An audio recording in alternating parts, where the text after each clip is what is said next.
Good afternoon. Today is Thursday, August 15th, 2019.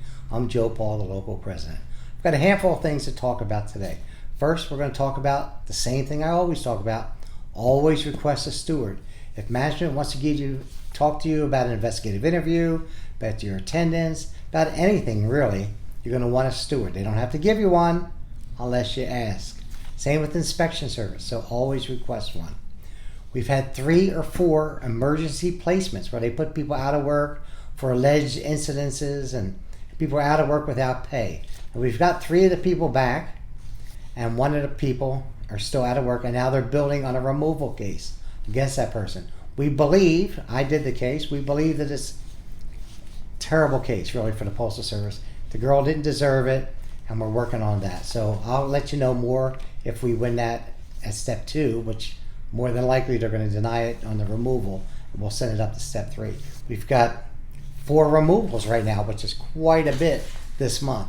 3 of them for attendance, 1's for something else. We're working constantly, as you know, on PTF and PSE conversions. We've up to 225 right now, which is only 1 in the last month, but it's a little slow. There's not a lot of people transferring, not a lot of extra jobs around. So that's kind of where we are right now. We're hovering at that number, but we anticipate getting more.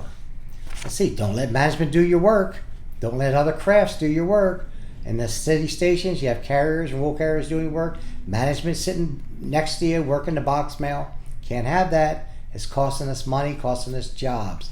Same in the plants. You don't want mail handlers to do your work. You don't want anybody doing your work but you.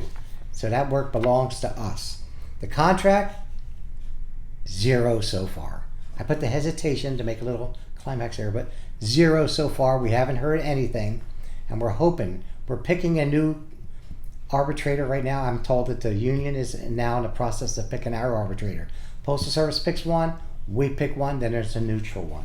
The Function 1 scheduler. I'm hearing a lot of rumors, but as of right now, speaking in our 2 big plants, Paul Widows hasn't heard anything back. Same with Lisa Lake, the plant manager in Seminole. As soon as they do, they'll let me know. Now, they've already sent things up to the area level or headquarters level. I guess that's the area level. And they're waiting on finding out what they're going to do. We are going to have some movement with level 7 jobs in the Orlando PNDC, but as that comes up, I'll let you know more about that. Threat assessments. If you feel threatened ever from an employee, from management, you got to report that. They got to get that on record. Nobody should ever come to work in a threatening environment. DBCS machines. Well, in the Orlando PNDC, I've got some calls about these new boxes showed up. Big boxes, and people are thinking it's going to be the thing you heard about with the automated robot where it's going to load the ledges, things like that, and take our jobs. That's not what's going to happen. I've already inquired with management. I've inquired with the plant manager, the maintenance manager. Those are nothing more than little updates to the machinery to help them. There's like 10 or 12 modules per DBCS machine. It's going to help them communicate with the computers better, like through the IP addresses and things like that. That's the kind of modification it is. You're not going to really notice anything when you're working out there on the floor, but it's not, I'm told it is not the thing that we've heard about with the taking jobs and the automated ledge loading and things like that. Probably by the time they get that, they'll be obsolete. You know how that goes. But we don't anticipate seeing those. MVS, be ready because you're soon to have your annual bidding. So in your break area and where you guys hang out normally, same with VMF, your management's going to talk to you about your bidding and when the annual bidding is coming up soon. So kind of start your ideas. You know, you only have that day, less than that, like 15 minutes to bid. You know how that goes. It's different than the clerk craft, different than the maintenance craft. They kind of go around, they solicit that. Your motor vehicle craft director will be there. In the Mid-Florida VMF, you're going to have Frank Mentz, and you're going to have Jose Caban and Gilbert Vega in the main plant. So kind of get an idea of what you want to do. You know what's going to be. They're going to post jobs and just got to be ready. If you're not going to be there, let them know. Give them a phone number so they can contact you. Motor vehicle. Well, that is motor vehicle. Maintenance craft. As always, problems. Mostly the problems are in the Orlando PNDC.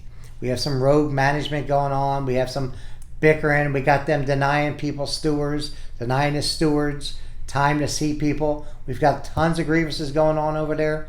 We're on top of those grievances. Our stewards are on top of them, and we're working for the membership over there. We will get a grip on this. We are dealing with it. Not much discipline right now over there in the maintenance department, but we are on top of that. Things are pretty smooth right now in the VMF. We haven't heard a whole lot of problems there. And I'm trying to think what else we have right now. We have a lot of new members in the local. We're very happy to have you. And we have a union meeting every second Thursday of every month.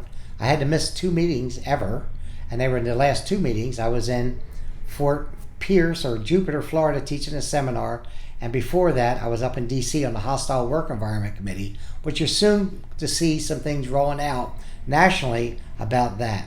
We will not have a hostile work environment, and we're going to do everything in our power from the union APW side to stop that. So anyway, in closing, I want to thank you for being a Central Florida area local union member and a proud member of the American Postal Workers Union. Thank you.